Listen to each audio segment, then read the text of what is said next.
What is up, my geeks and freaks? Big Girl Geek here, the brand new review. And tonight I'm here to recap and review Game of Thrones, the series finale, the final episode of the entire series, season 8 episode, whatever, the last episode of the show ever. Y'all know what time it is. It's time for the Geek Out. Alright, sorry. I've been having sound problems lately with this phone, and I don't know what's going on, but I do apologize. But, okay, so that was the last episode ever of Game of Thrones.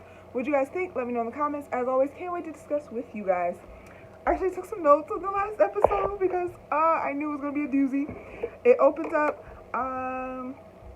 Tyrion, Jon Snow, Davros, all of them, like, soldiers walking through the carnage that is King's Landing. He passes a survivor who's all burnt up. It's very emotional.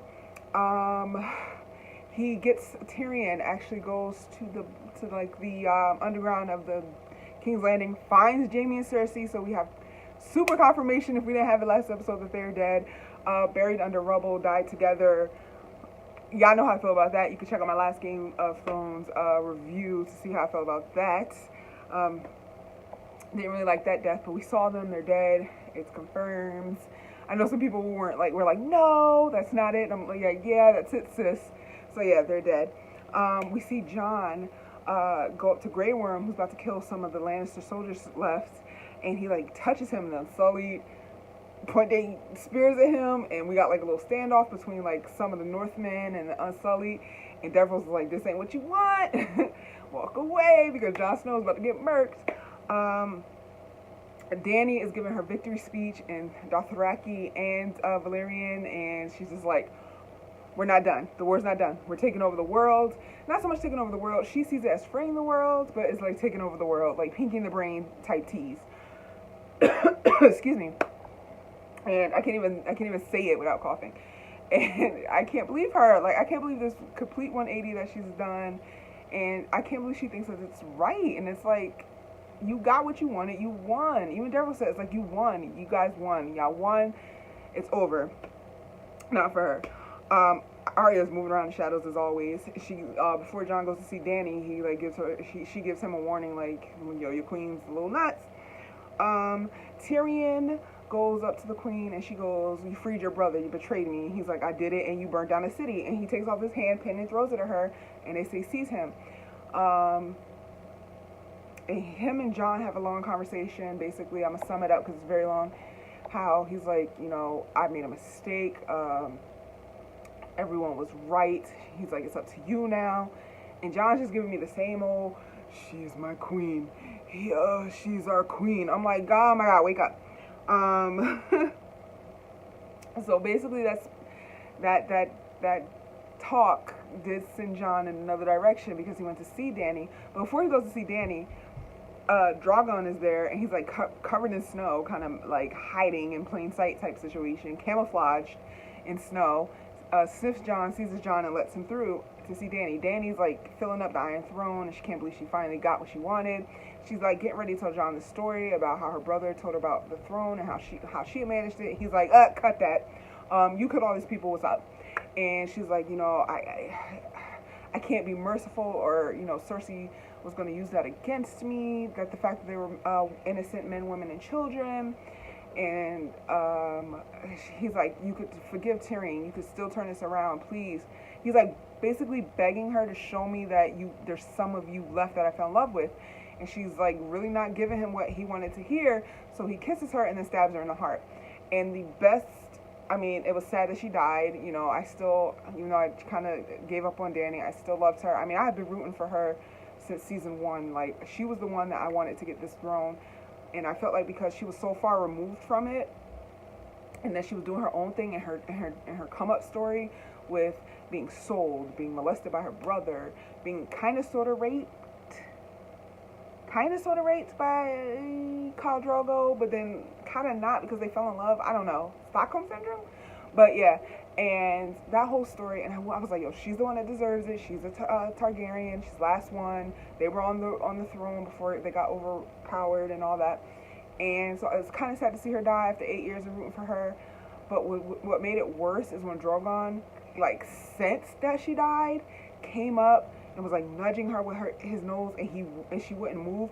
So then he knew what Jon did, and instead of like, Jon was fully expecting him to like eat him or like light him up, and he like goes, you could see the fire coming. I'm like, oh my god, he's gonna kill Jon. And he burns the Iron Throne down. Even the dragon knows, like, yo, all of this, I done lost both my brothers and my mother to the stupid throne. And he burned it, scooped her up with a claw, and just flew off, and we never seen him again. I was kind of hoping he'd show up at the end and kind of just, you know, ride out with Jon, because Jon is Targaryen, but that didn't happen. And so it's like cut to a few weeks later, and, you know, the Unsullied are pissed. Grey Worm comes and takes Tyrion out of the dungeon, and he's in front of everyone. He's in front of Sansa, the North. He's in front of their cousin, Aaron. He's in front of Yara. He's in front of their uncle. I mean, like, everyone that's left that's of importance is there in this, like, meeting of the ladies and lords, and they have to decide what to do with Tyrion. They all decide, basically, to make Bran king, after the uncle was going to step up and be like, well, they were saying, how are we going to choose the king? And the uncle stepped up, Sansa and them uncle stepped up and was like, well, you know, I'll do it. And it was like, sit down, Unc, we got this. That was pretty funny. And then Sam was there, and Sam's like, well, why don't the people just vote? Like how we have elections in America, you know? And they all started laughing and was like, no, sit down. So they all, Tyrion was like, Bran is the obvious choice because he knows our story. And they all said aye, except Sansa. And I'm like, girl, would you do something right? She said, I love you, brother, but the North needs to be independent, and he agreed to that. And then Tyrion's like, so, you know, do you want to be king? He's like, what do you think I came all this way for? And I'm like, you literally did nothing this entire fucking series, and they made you king, but okay, whatever. Okay, you just said that the walkers were coming. That's about it. You didn't do anything. And he made Tyrion the Hands. And Jon's punishment for killing Dany was to just go join the Wall, go join the Night Watch again. And it's like he ended where he started. So that was his punishment. And yeah, he's gonna go join the Night Watch for a bunch of White Walkers that aren't even there.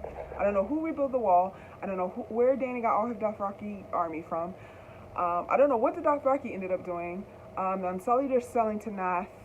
Arya is selling to someplace off the map because she wants to see what's west of Westeros. Sansa was made Queen of the North.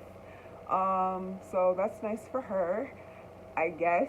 And Tyrion's the Hand with Bronn on the council as Master of Coin. Sam's on the council. Sir Godric is Godric, you know, Brienne's best friend, little boy that she trains. He's a knight. Brienne's on the council. Davros is on the council, and they all had like this kind of meeting talking about what to do and how to rebuild and all that. And that I could have watched for maybe like another hour. I thought that was pretty funny. But I don't know. I mean, it ended with Jon walking the wildlings into the woods from the north, and I don't know how I felt about it. I mean, I don't know. Sansa's queen and Bronn's king. Okay, I really wasn't overwhelmed with it. I guess that's the way it had to end. I mean, the person that won the throne is really somebody that I don't even think was a player the entire season, so I felt some kind of way. I kind of just wish Dany had it and they kind of went a different route. But you guys all know there's a petition going around for them to redo it, which they would never do. But, you know, fans aren't really happy. I don't know if I had to rate this episode. I give it like I don't even know, man. I have mixed feelings.